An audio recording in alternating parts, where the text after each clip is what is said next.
সহজ পদ্ধতিতে মালাইকারি। নমস্কার বন্ধুরা, আশা করি সবাই খুব ভালো আছেন আর অনেক আনন্দে আছেন। বড় বড় চিংড়ি মাছ দেখলে সঙ্গে সঙ্গে ইচ্ছে করে মালাইকারি করতে। এবার ঝামেলা ছাড়া খুব সহজ পদ্ধতিতে চিংড়ি মাছের মালাইকারি রান্না আপনাদের করে দেখাবো। আপনারাও এইভাবে রান্না করে দেখবেন, বাড়ির সবাই খুব আনন্দ করে খাবে।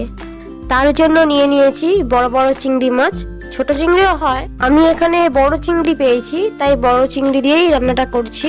আর তাতে একটু নুন, হলুদ আর লঙ্কার গুঁড়ো দিয়ে মাখিয়ে নিয়েছি। আর একটা মশলা করে নিয়েছি, আমি প্রথমেই দেখিয়েছি। তাতে দিয়েছি 1 চামচ হলুদ সর্ষে আর 1/2 চামচ কালো সর্ষে আর 1 চামচ দিয়েছি পোস্ত। পরিমাণ মতো নুন দিয়ে ব্লেন্ডারে একবার শুকনো করে ঘুরিয়ে নিয়েছি। এবার তার মধ্যে দিয়ে দিয়েছি 5-6টা কাঁচা লঙ্কা আর দিয়েছি 2 চামচ নারকেল কোড়া।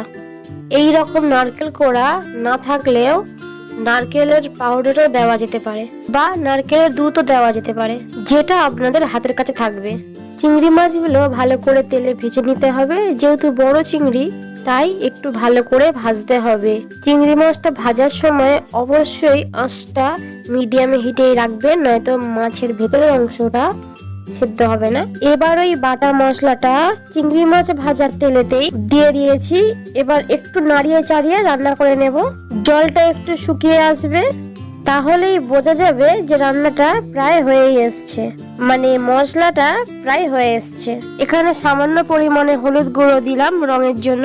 তারপরে দিয়ে দিলাম ব্লেন্ডারের বাটি ধোয়া একটু জল, আলাদা করে আরেকটু জল দিলাম। এটা কিছুক্ষণ রান্না করতে হবে, তবে তেলটা উপরে ভেসে উঠলে বুঝতে হবে যে এই বাটা মশলাটার রান্নাটা প্রায় হয়ে এসছে। দিয়ে দিলাম সামান্য কিছুটা চিনি আর কয়েকটা কাঁচা লঙ্কা। এবার আগে থেকে ভেজে রাখা চিংড়ি মাছগুলো এর মধ্যে দিয়ে দেব।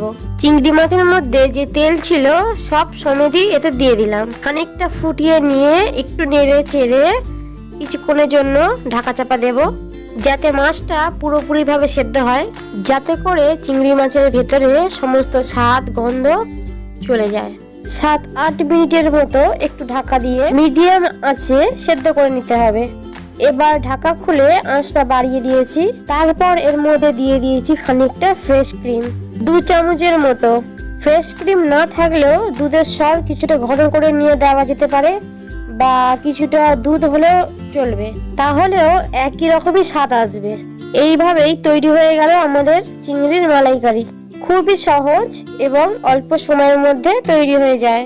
বন্ধুরা, রেসিপি পছন্দ হলে আমার চ্যানেলটাকে সাবস্ক্রাইব করে লাইক, কমেন্ট, শেয়ার করতে ভুলো না। যারা এখনো আমার চ্যানেলটাকে সাবস্ক্রাইব করেনি তারা প্লিজ সাবস্ক্রাইব করে দিও।